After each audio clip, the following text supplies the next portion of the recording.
আসসালামু আলাইকুম। প্রিয় দর্শক, অন্য মঞ্চের আলোচনায় আপনাদের সকলকে আমন্ত্রণ জানাচ্ছি। আজ আমাদের সঙ্গে আমন্ত্রিত অতিথি হিসেবে আছেন। দিল্লির রাজপথ দখল করেছিল ছাত্র যুবরা। গতকাল দিল্লিতে এই প্রথমবার সংসদের বিরোধী দলনেতাকে টেনে হিচড়ে গ্রেপ্তার করা হলো। তিনি বের হলেন কাদামাখা টি শার্ট, তার এক পায়ে জুতো নেই। গতকাল 550টা সংগঠনের কৃষক সংগঠনের নেতৃত্বে কিষাণ পঞ্চায়েত এসে জড়ো হয়েছে শম্ভু বর্ডারে, দিল্লির উপকণ্ঠে। কৃষকরা আবার ট্র্যাক্টরে। দাবি, ভারত আমেরিকা বাণিজ্য চুক্তির মধ্যে যে কৃষিজ ক্ষেত্র হাট করে খুলে দেবার কথা আছে তা চলবে না, বাতিল করো এই বাণিজ্য চুক্তি। ওদিকে গুজরাটে কৃষকরা লড়ছেন, আদিবাসীরা লড়ছেন মধ্যপ্রদেশে কেন বেতোয়া নদী সংযোগ নিয়ে। আন্দোলন থেমে যায়নি। মণিপুরে কুকি উপজাতিরা জানিয়েছেন এবার লড়াই এসপার ওসপারের।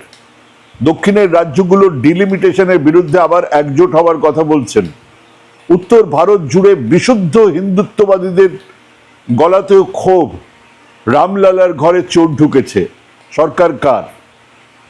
আর একেবারে শেষ খবর, মোদিজির কনস্টিটিউয়েন্সি বেনারস হিন্দি ইউনিভার্সিটির ছাত্ররা ধর্মেন্দ্র প্রধান নয়, মোদিজির পদত্যাগ চেয়ে ইনকিলাব জিন্দাবাদ স্লোগান দিতে রাস্তায় নেমেছেন।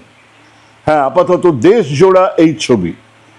যে সরকারকে মনে হচ্ছিল এক সর্বগ্রাসী শক্তি নিয়ে বাদল অধিবেশনে পাল্টে দেবেন দেশের গণতান্ত্রিক ধারণার সব চিহ্ন, সেই সরকারের মুখিয়া দেখলেন 100 মিটারের মধ্যে পৌঁছে গেছে আরশোলারা, তিনি চলে গেলেন বুলেট প্রুফ গাড়িতে চেপে।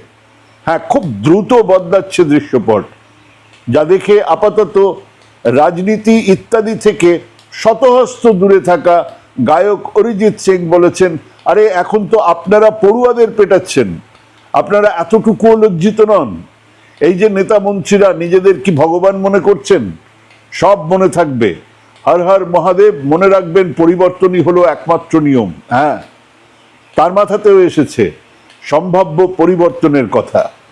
আসলে এই ককরোচ জনতা পার্টি বা সোনাম ওয়াংচুকের অনশন আন্দোলন, নিট পরীক্ষা বা আর অনেক পরীক্ষার প্রশ্নপত্র লিক, আর সেই প্রেক্ষিতে শিক্ষামন্ত্রী ধর্মেন্দ্র প্রধানের পদত্যাগকে ঘিরে শুরু হয়েছিল যা, এটা ঠিক, এই দাবিগুলো নিয়েই শুরু হয়েছিল। কিন্তু খুব দ্রুত এই আন্দোলন তার এই সীমিত গণ্ডির থেকে বাইরে এসে আরো অনেক বড় হবার দিকে এগোচ্ছে। কেন? কারণ এই শিক্ষা, পরীক্ষা, চাকরি ইত্যাদির সঙ্গে দেশের যুবকেরা নিজেদেরকে জুড়ে নিয়েছেন। সারা পৃথিবীতে এই মুহূর্তে ভারতেই সব থেকে বেশি যুবক আছে, কর্মক্ষম মানুষ আছে। সব থেকে বেশি সক্ষম যুবক থাকার মানে সব থেকে বেশি চাকরির চাহিদা। আর সেখানেই বহু প্রশ্ন ঘুরে বেড়াচ্ছে। মেধাবীরা ভাবছেন প্রশ্নপত্র না কিনে উঠতে পারলে তার এই জীবনে ডাক্তার, ইঞ্জিনিয়ার হবার চেষ্টা করে লাভ নেই। একটু কম মেধাবীরা ভাবছেন চাকরি তো বিক্রি হয়ে যাচ্ছে। যারা চাকরি পাননি তারা জেনেই ফেলেছেন চাকরি হবে না, চাকরি নেই। এই বিরাট যৌবন আজ তাদের ধৈর্যের শেষ সীমায় দাঁড়িয়ে এক প্রতিবাদে নেমেছেন, যা সব দিক থেকেই অভিনব, যা সব দিক থেকেই নতুন। কতটা নতুন? ধরুন তাদের সংখ্যা।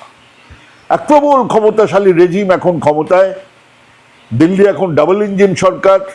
সেই বিরাট শক্তি, সেই ব্রুট পাওয়ারের ওপরে বসে থাকা সেই মাথারা, সেই দিল্লির ডাবল ইঞ্জিন সরকারের মাথারা সেই সংখ্যার তল খুঁজে পাননি।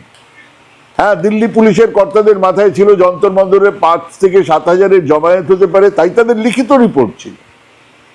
সেই হিসেবে তারা বাঘবন্দি খেলাতে নেমেছিলেন। আর বাস্তব কি ছিল? সমস্ত ট্রেন, বাস আটকে মেট্রো স্টেশন বন্ধ করার পরেও গোটা দিল্লি সেদিন দখল নিয়েছিল আরশোলারা। দেশের যুবক যুবতীরা যারা ছিলেন তাদের অনেকেই বলেছেন সংখ্যাটা 1 লক্ষের বেশি। হ্যাঁ, এক অনিবার্য পরিবর্তনের মুখে এমনিভাবেই সব হিসেব গুবলেট হয়ে যায়। এবং এটাও মাথায় রাখবেন, এদেরকে কেউ টেনে আনেননি বাস ভাড়া করে, ছোটা হাতি করে, মাথাপিছু 500-1000 টাকা দিয়ে প্রধানমন্ত্রীর জনসভাতে মানুষ আনা হয়। প্রধানমন্ত্রী কেন, বহু রাজনৈতিক দলের জনসভাতে এভাবেই মানুষ আনা হয়। আমরা দেখেছি না, এখানে তা হয়নি। এরা নিজেরাই এসেছেন, নিজেরাই হেঁটে, তার আগের দিন ট্রেনে চড়ে, বাসে চড়ে এসেছেন স্ব ইচ্ছায়। কোনো প্রাপ্তি নয়, কেবল এটুকু জানাতে যে তারা আর চুপ করে বসে দিন গুনতে রাজি নন। আচ্ছে দিন আয়েঙ্গে বলে যে সরকার এসেছিল, এবার এই ছেলেমেয়েরা সেই আচ্ছে দিনের হিসেব নিকেশ নিতেই রাজধানীতে এসে হাজির হয়েছেন। এবং ভিড়ের চরিত্র দেখুন।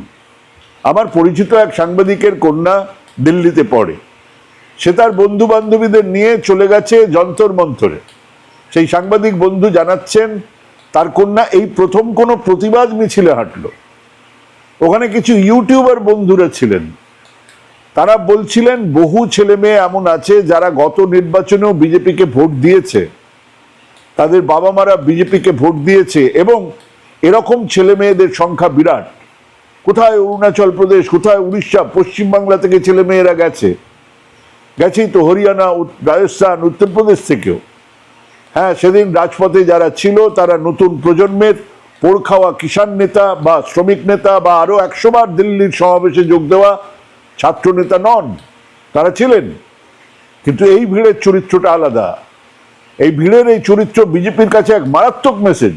হ্যাঁ, এরা সেই অংশ যারা এতদিন বিরোধিতা করেনি, এরা যোগ দিতে যাচ্ছে বাকি প্রতিবাদীদের সঙ্গে, মানে প্রতিবাদ সংখ্যায় আর গুণগত মানে বাড়ছে। ছিল সেই সমস্ত ছাত্ররা যারা প্রশ্নপত্র লিকের শিকার, ছিল নিট পরীক্ষার্থীরা, কিন্তু তার বাইরেও জুড়েছে সেই যুবক যুবতীরা যাদের দরকার চাকরি। মানে এই আন্দোলন কেবল প্রশ্নপত্র লিকের মধ্যেই আর সীমাবদ্ধ নেই, তা জুড়েছে শিক্ষা আর চাকরির দাবির সঙ্গে, যা আমরা শেষ দেখেছি 74-এ জয়প্রকাশ আন্দোলনের সময়, বা তারও কিছুদিন আগে গুজরাটে নবনির্মাণ আন্দোলনের সময়। কংগ্রেসের মন্ত্রিসভা ভেঙে গিয়েছিল সেই ছাত্র আন্দোলনে, যা সূচনা করেছিল দেশ জুড়ে জয়প্রকাশ আন্দোলনের। আর একটা লক্ষ্য করার মতন ঘটনা হলো এই আন্দোলনের স্তরগুলো। প্রথমে এক অনশন আন্দোলন, সরকার পাত্তাও দিল না, বরং তারা ভেবেছিল অনশন ভেঙে গেলেই ছাত্রছাত্রীরা, ছাত্র যুবকেরা বাড়ি ফিরে যাবে। তখন পর্যন্ত দাবি ছিল শিক্ষামন্ত্রী ধর্মেন্দ্র প্রধানের পদত্যাগ, আর নেতৃত্ব ছিল ককরোচ জনতা পার্টির নেতাদের হাতে, সোনাম ওয়াংচুকের হাতে। কিন্তু সরকার অনশন ভাঙতে গিয়ে গোটা আন্দোলনকে আরো বড় একটা মাঠে নিয়ে গিয়ে ফেলল।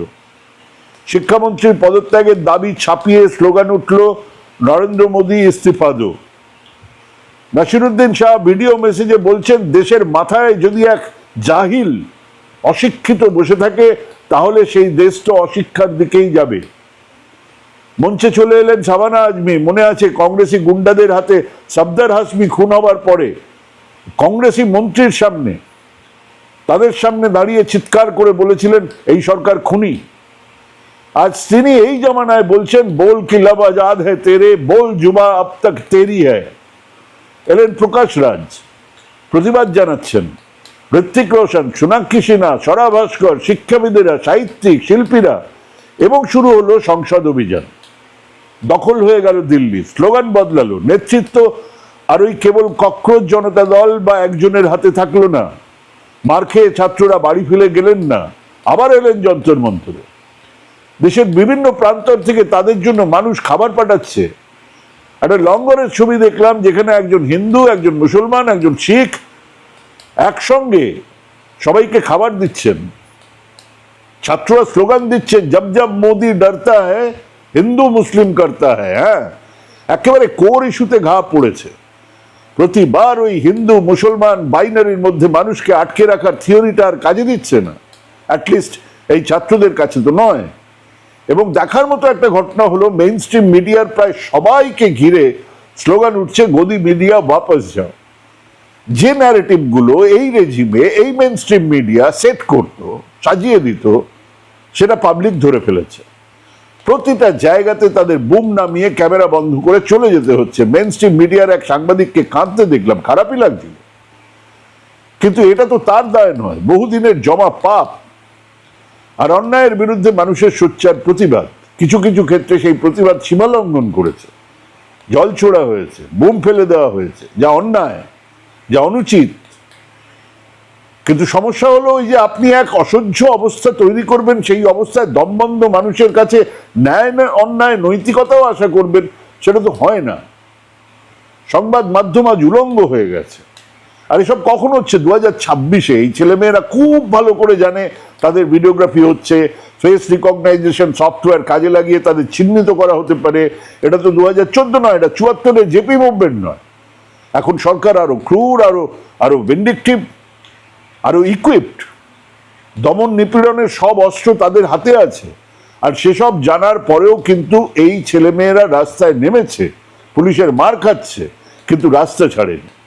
এটাই বুঝিয়ে দেয় যে কোথাও ভয় ভেঙে গেছে। এক প্রবল শক্তি, এক অসহ্য দম্ভ নিয়ে চলতে থাকা সরকারের মুখিয়া হঠাৎই থমকে দাঁড়িয়েছেন। বাদল অধিবেশনে সংসদে ঢোকার আগে নরেন্দ্র মোদীর ভাষণটা দেখুন।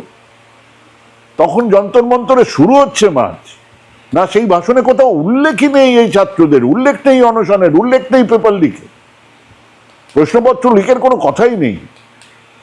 আর সেই তিনি গতকাল হতভম্ব বলেছেন মহাপাপ, এটা মহাপাপ। আরে আপনি মুখিয়া, আপনি বলেছিলেন আপনি চৌকিদার, আপনি পাহারা দেবেন, কে দায়ী, কারা দায়ী? কেন এ নিয়ে আপনি একটা শব্দ খরচ করেননি? সংসদের 100 মিটারের মধ্যে ছাত্র যুবরা ঢুকে আসার পরে টনকনন্ড, এবং এই সবের শেষ আমরা দেখলাম বিরোধী প্রত্যেক রাজনৈতিক দল এই ছাত্র যুবদের পাশে। কংগ্রেস দলের নেতা সাংসদেরা, সমাজবাদী দলের নেতা সাংসদেরা, অখিলেশ যাদব, প্রিয়াঙ্কা গান্ধী, রাহুল গান্ধী ধর্নায় বসলেন, এবং আবার ইন্টেলিজেন্স ফেলিয়ে দিল্লির পুলিশ আন্দাজও করতে পারেননি এরকমটা হবে।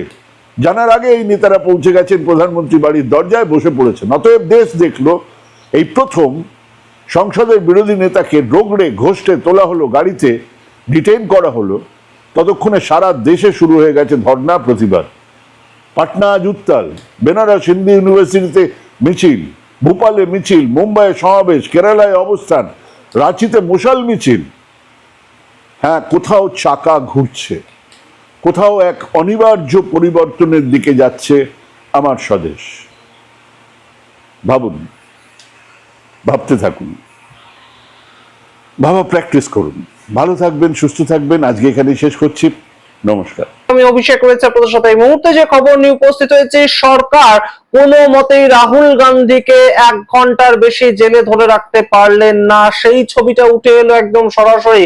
গতকাল রাতে একদম রীতিমতন জমজমাট একটা রাত কেটেছে গতকাল, এবং গতকাল আপনারা জানেন যে রাহুল গান্ধী আচমকাই সংসদ থেকে বেরিয়ে চলে যান। একদম দেশের প্রধানমন্ত্রী নরেন্দ্র মোদী তার বাড়ির বাইরে গিয়ে অবস্থান বিক্ষোভ করেন, এবং সেখান থেকে পুলিশ ধস্তাধস্তি করে টানতে টানতে দেশের বিরোধী দলনেতা রাহুল গান্ধী তাকে তুলে নিয়ে যান। কিন্তু তুলে নিয়ে গেলেও কি হবে, 1 ঘন্টার বেশি কোনো মতেই ধরে রাখতে পারলেন না। এবং ধরে রাখলেন কোথায়? আপনারা ভাবছেন হয়তো পুলিশ লকাবে, কোনো মতেই সেটা সম্ভব হলো না। তাকে নিয়ে গিয়ে রাখতে হলো একটা স্টেডিয়ামে, কারণ পুলিশ লকাবে যখন তাকে নিয়ে যাওয়ার চেষ্টা চলছে পুলিশের দ্বারা, সেই বাসের পেছন পেছন এত কর্মী সমর্থক কংগ্রেসের তারা ছুটতে শুরু করেন তাদের সবাইকে নিয়ে গিয়ে একটা স্টেডিয়াম, যেটার নাম ছাত্র শাহ স্টেডিয়াম, সেখানে রাখতে হয়। এবং সেখানে লক্ষ লক্ষ মানুষ কিন্তু জড়ো হয়ে যান, স্টেডিয়ামের ভেতরে ঢুকে পড়েন, বাইরে দাঁড়ান তারা। কোনো মতেই রাহুল গান্ধীকে পুলিশ 1 ঘন্টার বেশি রাখতে পারলো না। বাইরে এসে রাহুল গান্ধীকে বক্তব্য রাখতে হলো যে আপনারা শান্ত হন, তার পরবর্তীতে তারা কিন্তু শান্ত হয়। সুতরাং একদম রীতিমতন উত্তপ্ত পরিস্থিতি। কোথাও গিয়ে সরকার এই মুহূর্তে ব্যাকফুটে বললেও কম বলা হয়। একদম সরকার রীতিমতন কিন্তু চাপে পড়েছে। এবং আপনাদেরকে সামগ্রিক বিষয়টা জানাই যে ধর্মেন্দ্র প্রধান, যিনি ইস্তফা দেওয়ার জন্য এত কিছু চলছে, ধর্মেন্দ্র প্রধান শিক্ষামন্ত্রী, তাকে পর্যন্ত মুখ খুলতে হয়েছে গতকাল। এবং গুরুত্বপূর্ণভাবে একদম রাহুল গান্ধীর যে পোস্টার গুলো বেরিয়ে আসছে, রাহুল গান্ধীর যে ছবিগুলো বেরিয়ে আসছে, অনেকেই কিন্তু বলছেন 2029-এর লোকসভা ভোটের জন্য এই পোস্টার গুলোই যথেষ্ট। গতকাল 21শে জুলাই 2026 রচিত হয়ে গিয়েছে 2029-এ কংগ্রেসের পোস্টার ঠিক কি হতে চলেছে। কারণ নাক ফেটে রক্ত বেরোচ্ছে দেশের বিরোধী দলনেতাদের, যেটা আমরা সত্যি স্বাধীন ভারতে কোনোদিন দেখিনি। নাক ফেটে রক্ত বের হয়ে গিয়েছে দেশের বিরোধী দলনেতার। একদম রাস্তায় তাকে টানতে টানতে পুলিশ নিয়ে যাচ্ছে, এবং একদম টেনে হিচড়ে, তিনি শুয়ে পড়ে প্রতিরোধ করার চেষ্টা করছেন, তাকে টেনে হিচড়ে নিয়ে যাওয়ার চেষ্টা করা হচ্ছে। সম্পূর্ণ সেই বিষয়টা আপনাদের সামগ্রিকটা জানাবো এই মুহূর্তে। মল্লিকার্জুন খার্গের জন্মদিন উপলক্ষে রাহুল গান্ধী বেরিয়েছিলেন, এবং পুলিশের কাছে কোনো ধরনের কোনো ইনফরমেশন ছিল না যে তিনি প্রধানমন্ত্রীর বাড়ির বাইরে গিয়ে বসে পড়তে পারেন। সম্পূর্ণটা দেখার আগে অবশ্যই টক টু বাংলা ইউটিউব চ্যানেলটিকে আপনারা যারা এখনো সাবস্ক্রাইব করেনি অবশ্যই সাবস্ক্রাইব করুন, এবং অবশ্যই জয়েন বাটন ক্লিক করে আমাদের মেম্বারশিপ নিলে আমরা এগিয়ে যেতে সাহস পাবো। ডেসক্রিপশন বক্সে প্রত্যেকটি ভিডিওতে আমাদের জয়েন বাটন ক্লিক করার জন্য আমাদের লিংক দেওয়া থাকছে, সেটা ক্লিক করে আপনার পেড মেম্বারশিপ নিতে পারেন। আপনাদের জানাই গতকাল গতকাল মল্লিকার্জুন খাড়গের জন্মদিন উপলক্ষে কংগ্রেসের সাংসদ নিয়ে রাহুল গান্ধী বেরোন এবং একদম পার্লামেন্ট থেকে হাঁটা পথে মল্লিকার্জুন খাড়গের বাড়ি এবং ঠিক তার পাশেই কিন্তু দেশের প্রধানমন্ত্রী তার বাড়িটাও। তো সেই ক্ষেত্রে মল্লিকার্জুন খাড়গের বাড়ি যাবেন বলে তিনি বেরোন এবং সেখানে হঠাৎ করে স্লোগান দিতে শুরু করেন এবং একদম সরাসরি দেশের প্রধানমন্ত্রীর বাড়ির বাইরে গিয়ে তিনি বসে পড়েন। এবং অনেকে বলেন না যে দেশের প্রধানমন্ত্রী এবং রাহুল গান্ধীর সেটিং রয়েছে বলে তাদেরকে বসতে দেওয়া হলো, ককরোচ পার্টিকে তো বসতে দেওয়া হলো না, তাহলে রাহুল গান্ধীকে কিভাবে বসলেন গিয়ে? তার কারণটা তিনি কাউকে জানাননি। তিনি সম্পূর্ণভাবে পুলিশের অজ্ঞাতে গিয়ে ওখানে বসে পড়েন এবং সেইখান থেকে শুরু হয় সম্পূর্ণ বিষয়টা। রাহুল গান্ধীকে ছাত্র শাহ স্টেডিয়াম গতকাল সেখানে রাখতে হয় রাত্রিবেলা এবং সম্পূর্ণ রাহুল গান্ধীকে ডিটেন করা হয়, যেটা প্রিয়াঙ্কা গান্ধীকে কিন্তু গিয়ে থানায় বসিয়ে রাখে। কিন্তু রাহুল গান্ধীর পিছনে এত পরিমাণ কংগ্রেস কর্মী সমর্থক তারা ছুটতে শুরু করে বাসের পেছনে, সম্পূর্ণভাবে পুলিশ ঠিক করে তাকে স্টেডিয়ামে রাখতে হবে এবং সেইখানেই কিন্তু সম্পূর্ণ 1 ঘন্টার মধ্যে রাহুল গান্ধীকে ছেড়ে দেওয়া হয়। এবং সম্পূর্ণ আপনাদের জানাচ্ছি যেটা সমাজবাদী পার্টির যারা কর্মী তারাও এসে উপস্থিত হন ছাত্রসভা স্টেডিয়ামে, কারণ তার সঙ্গে অখিলেশ যাদব তাকেও ডিটেন করে নেওয়া হয়েছিল রাহুল গান্ধীর সঙ্গে। তিনিও কালকে গিয়েছিলেন দেশের প্রধানমন্ত্রী বাড়ির বাইরে বিক্ষোভ দেখাতে এবং সম্পূর্ণ ধর্মেন্দ্র প্রধান তিনি হঠাৎ করে রাত্রিবেলা আসেন এবং রাত্রিবেলা তার বক্তব্য রাখেন যে যেভাবে রাহুল গান্ধী দেশের প্রধানমন্ত্রী বাড়ির বাইরে গিয়েছিলেন সেটা কখনোই কাঙ্ক্ষিত নয়। সরকার বলেছিল যে আমরা চর্চা করতে উপস্থিত, আমরা চর্চা করতে রাজি আছি, তর্ক করতে রাজি আছি, ছাত্রদের যেভাবে মারা হয়েছে সেটাকে নিয়ে সরকার চর্চা করতে রাজি হয়েছিল, কিন্তু তবুও আপনি হেডলাইন খুঁজছিলেন, আপনি তাই জন্য দেশের প্রধানমন্ত্রী বাড়ির বাইরে চলে যান। কিন্তু গুরুত্বপূর্ণ জায়গাটা আপনাদের সম্পূর্ণ সময়ের অনুপাতে বলি যে কখন সরকার রাজি হলো। সরকার রাজি হয়েছিল বলতে সরকারের স্বরাষ্ট্রমন্ত্রীর যে সচিব তাকে পাঠিয়েছিল রাহুল গান্ধীর সঙ্গে কথা বলতে, যখন তিনি দেশের প্রধানমন্ত্রী বাড়ির বাইরে বসে রয়েছেন তখন সরকার যখন দেখছে আর কোনো উপায় নেই, কারণ ওম বিড়লার কাছে দুপুরবেলা তারা গিয়েছিল যে তর্ক করানো হোক, তারা তো সরকার তো চাইলে একদম 20 তারিখই তর্ক করাতে পারতো। বেলা 11টা-12টার সময় পুলিশ লাঠিচার্জ করতে শুরু করেছিল 20 তারিখ এবং দুপুর 3টের সময় বিরোধীরা কিন্তু একদম ওম বিড়লার সাথে কথা বলতে চেয়েছিল, কোনোভাবেই রিচ আউট করতে পারেনি। স্বরাষ্ট্রমন্ত্রীর সাথে কথা বলতে চেয়েছিল, রিচ আউট করতে পারেনি। 20 তারিখ তারা কিন্তু অবশ্যই সংসদে এইটা নিয়ে আলোচনা করতে পারতো, সন্ধ্যেবেলা আলোচনা করতে পারতো, সংসদ তো রাত 2টো পর্যন্ত চলে, আমরা বিভিন্ন সময় দেখেছি। তাহলে সেই ক্ষেত্রে কেন হঠাৎ করে সরকার পরের দিনের জন্য সংসদ স্থগিত করে দিল? 21শে জুলাই যখন ওম বিড়লার সঙ্গে দেখা করতে গেলেন রাহুল গান্ধী, তখনও ওম বিড়লা বললেন আমাকে উপর মহলের সঙ্গে কথা বলতে হবে, তখনও কোনোভাবেই সরকারের পক্ষ থেকে জানানো হয়নি যে তারা আলোচনা করতে রাজি রয়েছে। এখন একদম দেখা গেল যে রাহুল গান্ধী দেশের প্রধানমন্ত্রীর বাড়ির বাইরে গিয়ে বসে পড়েছেন, তখন সরকারের পক্ষ থেকে সচিব এসে জানালেন যে আগামীকাল অর্থাৎ আজ 22শে জুলাই তারা সংসদে গিয়ে এই বিষয়টা নিয়ে আলোচনা করবে সরকার, তেমন একটা কথা। কিন্তু সেখানে ধর্মেন্দ্র প্রধান বলছেন যে আপনি হেডলাইন খুঁজছিলেন বলে বসে পড়েছেন। কিন্তু গুরুত্বপূর্ণ বিষয়টা হচ্ছে যেখানে একদম রাহুল গান্ধী এই বসেছিলেন সেখান থেকে তিনি কিছু বক্তব্য রাখেন এবং সবচেয়ে গুরুত্বপূর্ণ আপনাদের জানাই, কালকে সারা রাত ধরে যত সোশ্যাল মিডিয়া সোশ্যাল হ্যান্ডেল আপনারা দেখতে পাবেন, আসাম, মধ্যপ্রদেশ, গুজরাট কিংবা লখনৌতে পর পর বিভিন্ন জায়গায় রাহুল গান্ধীর অ্যারেস্টের প্রতিবাদে কিন্তু কংগ্রেস কর্মী সমর্থকরা রাস্তায় বেরোন, মিছিল করেন, মশাল জ্বালিয়ে মিছিল করেন, বিভিন্ন ছবি উঠে আসে। এবং গুরুত্বপূর্ণ আপনারা শুনুন, টিভিকে পার্টি যারা কংগ্রেসের সঙ্গে অ্যালায়েড ভাবে সরকার চালাচ্ছে তামিলনাড়ুতে, সেই টিভিকে পার্টির পক্ষ থেকে বয়ান জারি করে বলা হয়েছে যে বিরোধীদের কণ্ঠস্বর চেপে রাখার কোনো জায়গা নেই। রাহুল গান্ধী দেশের বিরোধী দলনেতা হিসেবে ছাত্রদের কথা বলতেই তো গিয়েছিলেন প্রধানমন্ত্রী বাসভবনে এবং সেখানে তাকে ঢুকতে না দিয়ে যেভাবে পুলিশ ডিটেন করলো, যেভাবে পুলিশ টেনে হেঁচড়ে তাকে বাসে তুলে একদম নিয়ে চলে গেল, সেটা কোনোভাবেই সমর্থনযোগ্য নয় এবং সরকারকে অ্যাকাউন্টেবল হতে হবে, সরকারকে উত্তর দিতে হবে, সরকারকে তর্ক করতে হবে। টিভিকে পার্টি তাদের পক্ষ থেকে থালাপাতি বিজয়ের পার্টি এই বয়ান জারি করেছে এবং অবশ্যই গুরুত্বপূর্ণ যে রাহুল গান্ধী স্টেডিয়ামে বসে থাকা অবস্থায় তিনি রাত 12টা নাগাদ একটি ভিডিও বার্তা জারি করেন এবং তখন তাকে দেখা যায় যে তার এক পায়ে জুতো রয়েছে, এক পায়ে জুতো নেই, অর্থাৎ এমন ভাবে পুলিশ ধস্তাধস্তি করেছে তার সঙ্গে, তার সামগ্রিক দেহে ধুলো কাদা একদম লেগে সেই জায়গাটা ছবিগুলো শেয়ার হয়, ভাইরাল হয় এবং তিনি স্টেডিয়ামে বসেই কংগ্রেস পার্টির কর্মীদের উদ্দেশ্যে এবং সারা দেশের মানুষের উদ্দেশ্যে কিছু বয়ান জারি করেন, সেটা আপনারা দেখুন। কিন্তু গুরুত্বপূর্ণ যে সিজেপি অর্থাৎ ককরোচ জনতা পার্টির যে সাধারণ কর্মী সমর্থক তাদের কিন্তু মনোবল অনেকটাই এই মুহূর্তে রাহুল গান্ধীর প্রতি আকৃষ্ট হয়েছে, যে দেশের বিরোধী দলনেতা, দেশের ছাত্রছাত্রী যারা মার খাচ্ছে তাদের কথা বলতে গিয়ে নিজেও অ্যারেস্টেড হচ্ছেন, নিজেও মার খেয়েছেন, তার নিজের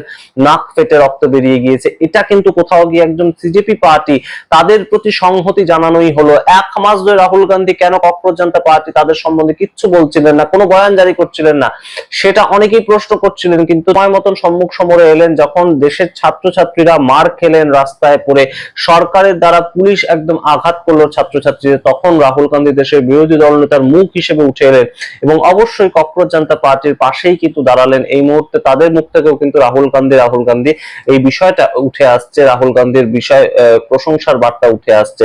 আপনারা দেখুন রাহুল গান্ধী কালকে স্টেডিয়ামের মধ্যে বসে থাকা অবস্থায় কি বার্তা দিয়েছেন এবং সামগ্রিক বিষয়টা সম্বন্ধে আপনাদের মতামত কমেন্ট বক্সে কমেন্ট করুন। দেখতে থাকুন টক টু বাংলা, অবশ্যই টক টু বাংলা ইউটিউব চ্যানেলটিকে সাবস্ক্রাইব করে দিন। ধন্যবাদ। This morning I went and met the Speaker of the Lok Sabha and I said to him that it was important that we be allowed to debate what happened to the students the day before. The Speaker said he needed to take permission from the government, but it was very clear to us in the hours after that there was no interest in the government of having a debate. तो हमने decision लिया कि हम prime minister के घर के सामने जाके धरना करें और जो स्टूडेंट्स की इशू है, जो देश के लिए सबसे जरूरी इशू है और जो उनके खिलाफ किया गया है, वो हम नेशनल अटेंशन में लाएं और प्राइम मिनिस्टर का घर के सामने जाके करें। Why is the Indian education system collapsing? Why are papers leaking? Why is education so expensive in India?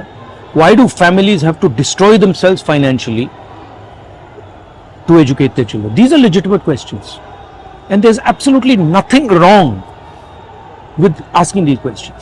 Students की मांगे हैं, पहला धर्मेंद्र प्रधान और अमित शाह का रेजिग्नेशन, दूसरा कि स्टूडेंट्स को जिन्होंने मारा है, जिन्होंने ह्यूमिलिएट किया है, उन पर एक्शन लिया जाए और जो भी स्टूडेंट्स पर केसेस हैं उनको हटाया जाए। फाइनली पूरी ऑपोजिशन चाहती है कि ये जो इशू है देश का सबसे बड़ा इशू है, इस पे कल लोकसभा में राज्यसभा में डिबेट हो और हम अपनी बात रख सकें। मेरा मोदी जी से एक सजेशन है एज एलओपी, कल जो हुआ, जो आपकी सरकार ने, आपके होम मिनिस्टर ने किया, उसके लिए आप देश के स्टूडेंट से माफी मांगिए और जल्दी से जल्दी एग्जामिनेशन सिस्टम और एजुकेशन सिस्टम्स पर रिफॉर्म शुरू कीजिए। आप सब ने हमारा समर्थन किया, सारे लोग जो स्टूडेंट्स की इशू के लिए लड़ रहे हैं, एक साथ लड़ रहे हैं, मैं आप सबका दिल से धन्यवाद करता हूं।